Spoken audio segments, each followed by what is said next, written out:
Ladies and gentlemen, the British MMA scene is here, and we are the only page in the country right now who can turn up to such an elite gym like Fearless MMA and not have a working microphone right now. But nonetheless, we're joined here by one of the top bantamweights in the country, Jack Humphries. How are you, my man? Good, man. Just finished sparring, so just 5 rounds deep, getting ready. Everything's going to plan, so it's good, man. I'm ready to go. Ready to go now. That's beautiful. So we're making our Cage Warriors debut, 25th of May. Which I believe is just shy of 3 weeks. Yeah, just shy of 3 weeks. Feeling good. I mean, I just saw you sparring. Everything's looking very textbook. Everything's nice and technical. Is there any qualms you have, or is everything? It's literally perfect. Bit sharper on the hands, but I feel like it is perfect. I'm really critical of myself. Like, even if I finish going the first round, I will find something to improve on, and that's what's got me to this level, you know. So I'm ready to go. Of course, Matt. And another way you get to this level is by surrounding yourself with quite high-level athletes. Everybody knows that you work quite heavily with Jake. I mean, even today, I've just saw your rounds, and we've got a few pros on the mats. We've got some high-level amateurs. Is there anybody you want to shout out right now of who you've been working with? Just shout out the whole team. Fearless MMA. Shout out my coaches. Camby Banger, my wrestling coach. Vaughan Lee, striking coach. Shiny Singh, Box Smart Elite boxing coach. Bradley Hill, jiu-jitsu. Jake, and all the team at Fearless. Really, we're getting there. So I'm ready to make a statement, because I'm ready to show everyone, like, this kid is really the real deal, you know, because I really am. I feel like I'm one of the best in the world right now, you know, and that's a big statement for 20 years old, but I'll let people make their own judgment after my fight, you know. Yeah, and this is an interesting concept as well, you being 20 years old, and a lot of people would kind of lean on that and suggest that you have a lack of experience, but I mean, everybody begs to differ. You have quite an extensive record at amateur level. You find a lot of amateur fighters that tend to, sometimes for better or worse, pad their record, which I personally don't understand, whereas you've been to the IMAFs, you fought some pretty tough opponents at amateur. Is there anybody that you thought was more tough than any other opponent that you fought? Is there anybody you'd like to kind of mention? So obviously I'm 12-3 as an amateur. 2 of my fights ain't on the record, my first 2 warming fights, you know, but 3 of my losses. My first loss was, I was 4-0. I fought Adam Butterworth, who was fighting when I was in year 6 at school, you know. I took him 5 rounds. He was a lot bigger. I was a flyweight at the time, so not only I took him 5 rounds, I fought the weight class above. And then my other 2 losses, one's the world champion from Kazakhstan, the other one's a world champion and a European champion, you know. So I fought the best, and when people say, oh, he's got a lack of experience, I spent every single day in the gym. You know, as a kid, I'm on a bit. Like, I was training from young, you know. I had a few years off. I went down a bad path, you know. But I'm back, and 100%, like, even Jake knew when I come, I was lacking a few things, but he knew I had it, you know. If you got it, you got it. And I've got that fight, like, dog, skill-wise, grit, everything, you know. Like, being in a cage is no pressure to me, you know. I've seen everything. It's like when I was 13 years old, my mate who passed away, Spencer, God bless him, me and my mate done a boxing match, for him, charity boxing match, and it was in front of the whole estate, you know, on a pub car park. Everyone I love, and I'm 13 years old, you know, and I've had a boxing, so I've got experience, you know. Even though it's different experience, trust me, I'm ready to go. I'm ready to get to the UFC. And this is it. I mean, experience is experience when it comes to performing in front of a number of people, and this is something that it's quite clear you're not quite shy of. But before we touch on that, I'd like to kind of revisit that kind of childhood era. And you say you fought at 13. Can you talk to me of how you actually got into training? It's quite a cliche question, but I feel like a lot of people, for better or worse, know Jack the Ripper Humphries as a fighter. So we want to get to know the person right now. So I'd like to kind of talk about how you got into this and who maybe your influences were growing up. So my mum and dad was my influences, you know, because my mum kind of sensed I was going down a bad path, you know. I was getting in trouble. I was doing bad things, you know. So I'd come home from secondary school. I'd be like, oh, I'm going out. And she's like, no, you ain't. You're going to the gym. And she dragged me to the gym. Eventually, I won the battle, you know, because I was a little shit, you know. But, you know, so, yeah, it's my mum and dad really who's influenced me, like, and just getting a better life for everyone, because, like, the kids on my estate, there's a lot of shit going on, you know. Like, people are stabbing each other, you know. I've got the young kids in the gym where I teach now. I've said, come on, you're getting off the street, I'll come and teach you. And now them are inspired and saying, oh, get me a fight. But this is just a start, you know. Like, I want to build a gym on my estate. But all this is a long way first. I need to smash this Brazilian first, you know. Of course, absolutely. And that is such a heartwarming thing to see. So somebody who hasn't even made their professional debut yet, that is already so respected on the amateur circuit and just fighting in general, which is honestly brilliant, because I know for a fact that you want to set a better example and become a role model, and to do that at 20 years old, it seems like you've already done that already, which is wonderful, you know. Well, 100%. It's like I'm 20 years old, but like, I'm not saying I'm a bad guy, but like, I've seen a lot of shit, you know. Like, my mate was having a fight when we was kids. My mate and my cousin got stabbed. You have quite an old head on your shoulders. A few of my mates, I've been through bad things, you know. I've seen bad things, and I've had to mature at a young age. I've made mistakes myself, you know, and I've had to mature quick, you know. So yeah, it's just I know it sounds cliche, but I'm just real. I'm talking like my life, you know. I ain't talking shit, you know. No, of course. I mean, would you like to talk about where you started training? Is there a gym that really took your eye and you're like, yeah, I'm going there? Yeah, well, my little brother's gym just around the corner from my house. He's like, my brother was training every day because it was my brother who trained before me. So he don't train no more. He's a lot more academic, which I'm glad of. But anyway, every day I'd be like to my mum, oh, I want to get in there, and she'd be like, football or this, and I'd be like, oh, I want to do both. And then eventually the coach come out and he was like, bring him in, just let him have one session, taught me an armbar, and I armbarred everyone in there. A few months later, I went to a jiu-jitsu competition. I fought 5-time Pan Am champion, 5-time British champion, subbed him in the final, you know. So it's like, I'm a born winner, you know. That's what I am, and I refuse to anyone tell me different or do different to me. I'm going to win every time now. I'm going to be an undefeated pro. My aim is 10-0, 10 first round finishes. I know I'm aiming high. If I don't get it, I ain't bothered, but if I get it, then I'm happy with that. I'll get UFC quick, you know. Well, another aim of yours as well is, I believe, to beat Jake Hadley's record. So do you care to elaborate on that a little bit? Yeah, 100%. He was the one who gave me the idea. He said, let's see if you can beat my record. Because obviously, since I fought in the World Championships, my level's elevated, you know. I've been trying to give Jake the best work possible. So I've been putting it in 100% every day. So, yeah, I'm coming for that record, 100%. Do you see a potential armbar in your arsenal when it comes to one of these first-round finishes? Because, let it be known, I don't disagree with that statement one bit about you armbarring everybody. The second that me and my editor have just walked onto the mats was you finishing an armbar. Yeah. To be honest, I don't really go for him that much. It's like because obviously if I'm in my, I'm just going to smash your head in, you know. It's quite a defensive submission. Yeah, 100%. It's a defensive submission, and if this guy puts me on my back, bad day. He will not. If he wants to put me on my back, he can try, you know, but it'll end bad for him. Shout out Brad the Hill Jiu-Jitsu. 100%. Shout out Brad. He's leveled my game up massively, but there's only one way this guy beats me, and it's to put my lights out, and that ain't happening, you know. If he caught me, I'll fight to the death. He's got to kill me. I've got to be asleep on that canvas to beat me, and it ain't going to happen, you know, like, not a chance on this earth. Kill or be killed. But, I mean, look, with a bit of luck, it never has to get to that. You seem like quite a smart fighter who has an idea of how not to get hit, 100%. which I assume is, yes, it's credits to you, but it's also credits to your coaches. So I'd like to talk a little bit about some of the coaches that you have brought with you along to the fights. And now I'd like to talk about Camby as well, because these coaches have been in multiple world champions corners. I mean, we see Camby in Leon's corner. We see Bradley in Leon's corner. 100%. And what influence does that have on your game as a whole? So that's had a massive influence on my grappling. Like Bradley and Camby, Leon works with them himself, so we got the same coaches, you know. So I got the coaches of the champion. But so it's a credit to them. They've leveled my grappling up inevitably. But one more thing as well. I want to shout out the English MMA team. Paul Kelly, head coach. Everyone on the English MMA team. Paul Reed. He's always helping my weight cut, my weight management, my strength conditioning. He's always giving it me for free as well, you know. And which is a massive thing to me, because I've struggled a lot in my amateur career. I've had a support off the England team, just being there, you know, just talking to me when I've been through stuff in my personal life. They've helped me out, you know, and they've got counselling, what you get free of, and obviously fighters like them are this and that, but I have problems, you know. I have demons as well, you know, so I am a human. But all I'm going to say is a massive thank you to the English MMA team, because no way I'd be at the level I am without them. 100%. So every amateur, if you want to be the best, you want to fight the best, be around the best. Put it this way, I know I'm talking on a bit, but I was injured, so I couldn't fight in the European Championship, so I was watching it, and it nearly brought a tear to my eye, you know, because it's one of the best experiences of my life. I fought in Serbia, Italy, Albania, and it's the best experience I've ever had. It's literally amazing. So big shout out to the English MMA team as well, yeah.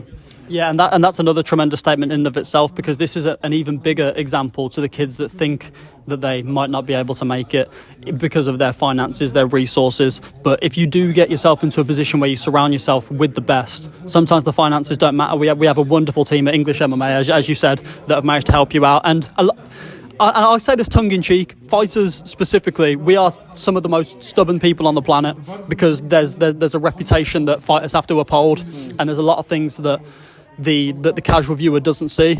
But it's important to remember that you are just a human, and it's what you manage to do on this earth that will make the difference. 100%, and it ain't even financially the England team. Like, I could literally reach out to them, like, and I was struggling like with stuff in my personal life, and the support I received, like, my family and friends massively as well, but the support, I didn't expect the support I received just with words, you know, and just comforting me. It just took a lot of weight off my shoulders at the time, and I really wouldn't be in the position I am without my team at Fearless, my family and friends, my girlfriend. It's just the people around me are a credit. Even like my sponsors, all my sponsors, I'll shout them out after because I need it on me. I don't want to miss anyone out. But when I smash this Brazilian guy, I'll shout you all out. But yeah, I have got good people around me, and this is not. I'm telling you now, yeah. If you think you can get to the top of this sport on your own, you're an idiot, because it's not going to happen. You need support, and you need people around you, and that's why I'm here today. And I'm gonna make sure I die in that cage if I have to. I will literally leave every ounce of me in that cage to get what I need to do. So quite an extreme statement talking about dying in the cage, but I mean, you seem... No, like I enjoy. Like honestly, like if I done that, that's what I love doing. Like I don't mind. I'm willing to. I am with all my heart. I am willing to die, and I ain't even that. I'm willing to die like for this. As long as I know I give it all my all, and I put every second into my training, every second into the fight, then I'll die a happy man. This is it, and this is the thoughts of a man who is just about to make his professional debut, which is an incredible mentality just from the start of what seems to be a very promising career. But I'd like to rapidly jump over to the total opposite end of the spectrum, and let's say hypothetically you don't die in the cage and everything's clean, and you don't get hit with anything fatal, because this is why MMA is a very safe and professional sport amidst all the savagery. Is there an end goal that you have when you retire? Yeah, 100%. There's a youth club on my estate right in the middle of the shops. I always look at it, and obviously I want to change that into a gym, but not even for definitely not for financial, because I already want to make my money. Don't get it twisted. I want to get rich off this. I want to help people around me. I'd fight for free as well. I have fought for free. I've done it. I've took money out of my own pocket to go and fight.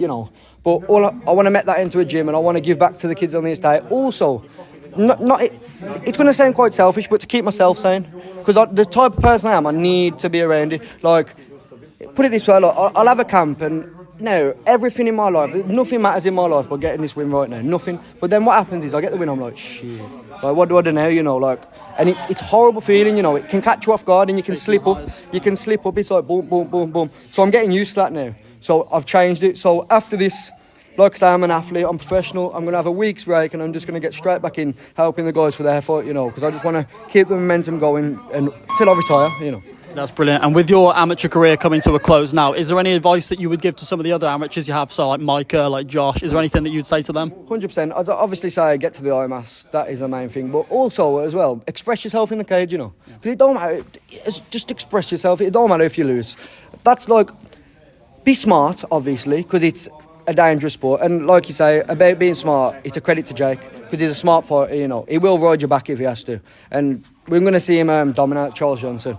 But so just be smart, stay focused, and just keep doing what you're doing. Believe in the process, because it's all coming into fruition for me now. So just believe in the process. Yeah, you heard it here first. So going forward, this Cage Warriors fight coming up, do you have anything to say directly to your opponent? This is your chance to call him out and say whatever you want to say to him right now. 100%.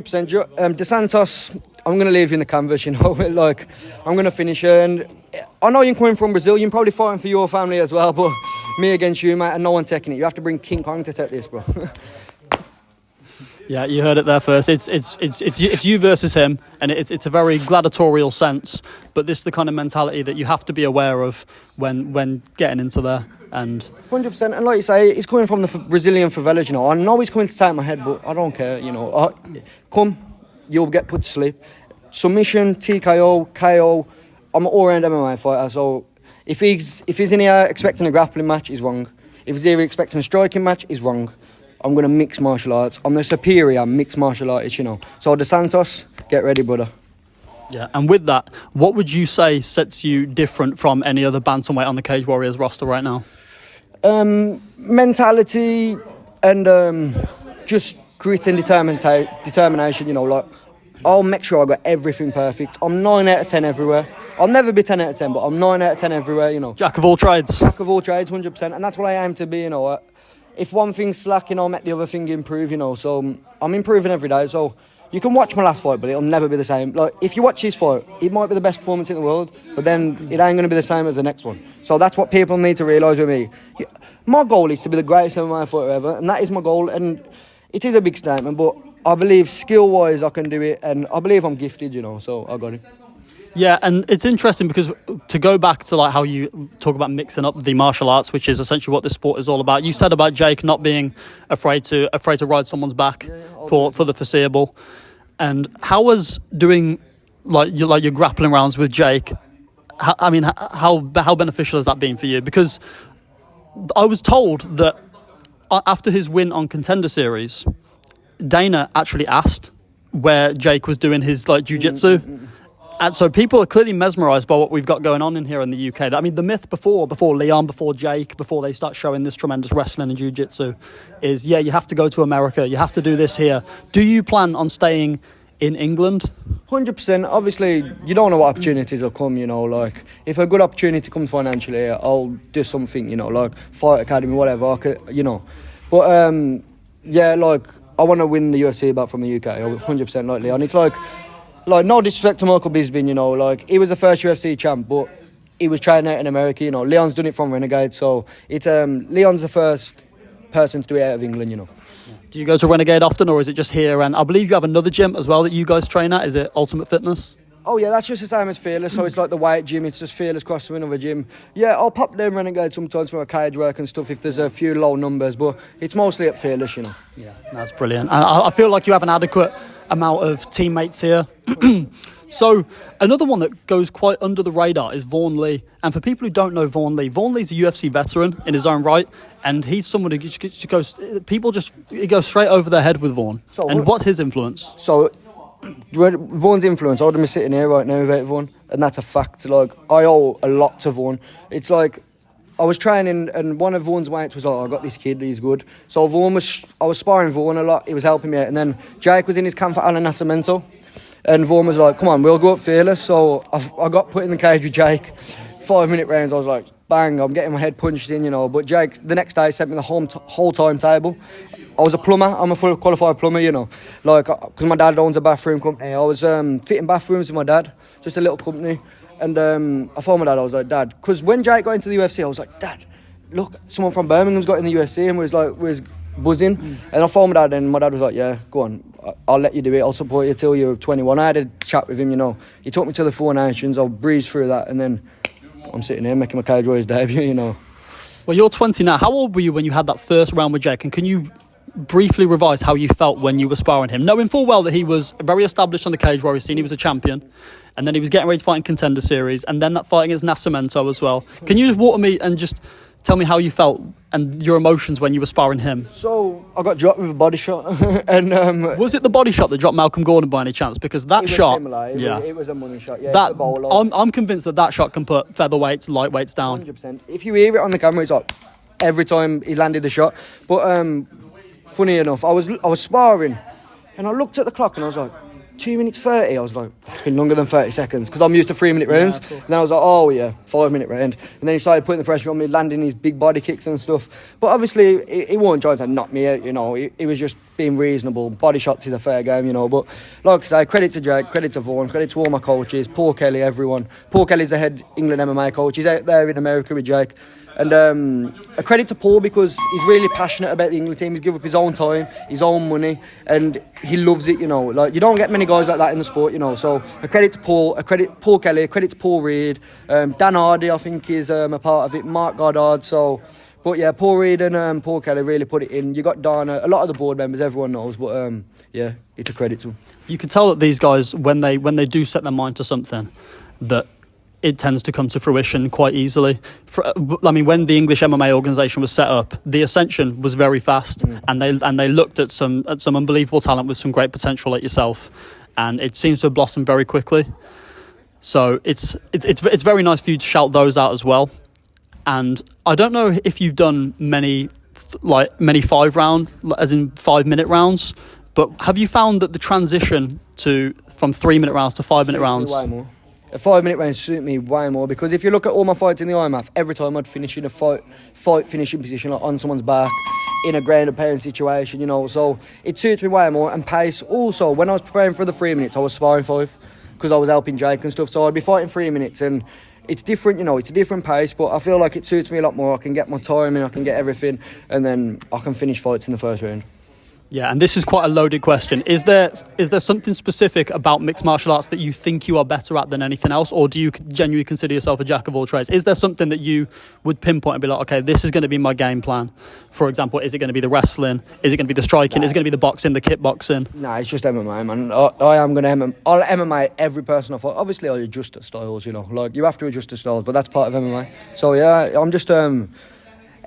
anyone I get in there with, I'll believe I'm a superior martial artist. If I think someone's on my level, then I respect them like I'm on my level, but I'll make sure I'm more prepared than them when I get in the cage, you know.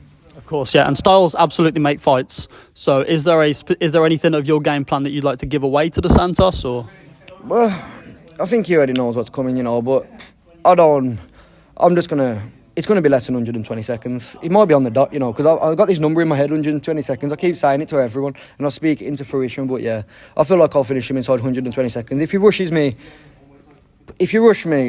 I got hands, you know, you'll get put to sleep, and then if not, you'll get put on the deck. If, you know, no matter what you try, what you do, it will end bad. This could go viral on AB Reddits right now. And I've seen that Josh has kind of taken a step back from the fighting side of things, and he seems to be looking towards more the coaching. Does he have any influence in your game, or is he aimed more at the amateurs? I mean, I noticed that he works quite heavily with Jake. He works quite heavily with you. Yeah, 100%. He helped me with my wrestling early on in my career, showing me the basics, but he's a lot with, like you say, the amateurs, and he's got a really good kids team, so credit to Josh for that. He's bringing the fearless kids up, which is always good, you know. So, yeah, he's a good guy, man. It's him and Andy, because Andy's got his own thing going on with Taekwondo as well. Yeah. Are there kind of styles of coaching something that you look to emulate eventually when it comes to coaching the kids around your hometown? No, I do coach. I got my own gym in Warsaw. It's called the Ripper MMA Academy. I train at the Gracie Barra. So the Gracie Barra got me, you know, I teach a no-gi session for them a week. I'm a no-gi coach at Gracie Barra WS2. And then I teach MMA twice a week there. So I've already got a few prospects. Like, I took a kid to the UK Nationals. He subbed 2 guys out of the English MMA team, you know, which is a bit... But anyway, it's part of competition, you know, outside of that. But yeah, so I took him to the England squad in Liverpool when I was in camp with his dad, you know, on my day off. So obviously I'm not trying to get praise, but I like to help people out, you know, and people help me out, so...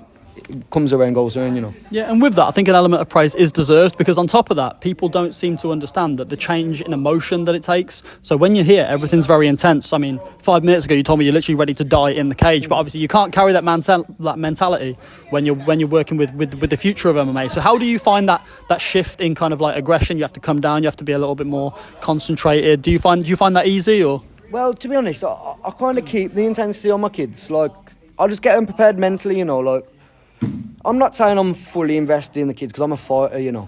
But what I do, I'll go there and I'll give them the skills they need. I'll give them the advice they need, and I use it. I'll teach them the techniques I'm drilling to refresh it in my mind. So everyone's winning, you know. It ain't just me concentrating on them because, no, I'm a fighter. You know, I am a fighter. I'm not a coach, I'm a fighter, you know. But obviously, I'll do what I can to help the kids, and I really enjoy it. It's nice for me just after training. I can get there, so I ain't bored, you know, because I get bored quick, I do. I think I'm a bit mad, you know, but I can't just sit still like I have to. We're all on the spectrum somewhere, trust me. I must be high on it, but yeah. So yeah, it's just to give back here. In 5 years' time, where does Jack the Ripper Humphries see himself? UFC champion of the world. UFC champion. Do you have a prediction of how you're going to get there? So cage warriors belts, contender series if I have to, whatever I have to do basically, whatever gets shoved at me, I'll do. Do you think you'll be content to defend? I mean, how much are you willing to defend that Cage Warriors title? Is there maybe double champ status? Because as we know, there's only been 3 double champs in Cage Warriors. There's been Mason Jones, Conor McGregor, and Dan Hardy. Does Jack the Ripper find himself in that small crop of individuals? 100%. So if I get the bantamweight strap, I'm still growing, you know. So then hopefully I'm going to go up to, well, not hopefully, but I might go up to featherweight, get that strap if I have to. But if UFC call, I'm going. Ladies and gentlemen, bantamweight phenom making his Cage Warriors debut. Is there anybody that you'd like to shout out just before we leave? Team Fearless, World Jiu-Jitsu, Gracie Barra WS2, English MMA team, 18Y, all my team at Fearless, family and friends. Could be looking at the future. Thank you.